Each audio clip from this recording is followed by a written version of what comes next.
จาก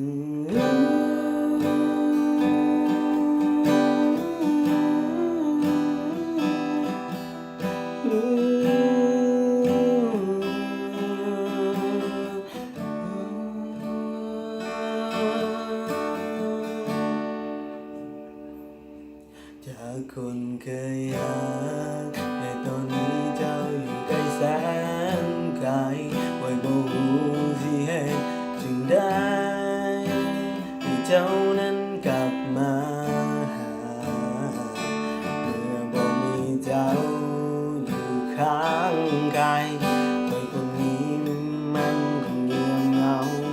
เมื่อคอยการเจ้าความเหงาก็เข้ามาอยากให้เจ้าได้รู้ว่าตอนนี้คอยคิดถึงเจ้าอยากให้เจ้าคืนมากลับมาหากันกลับมาหากันเหมือนเก่าที่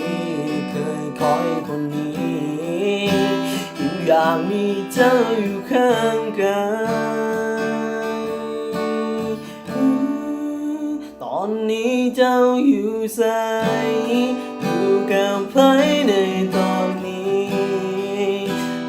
คนนี้ยังบ่มีใครเคียงข้างบ่ฮู้เจ้าจะมีใครอยู่ข้างกายหรือบ่คนนี้อยากจะขอให้เจ้านั้นกลับมา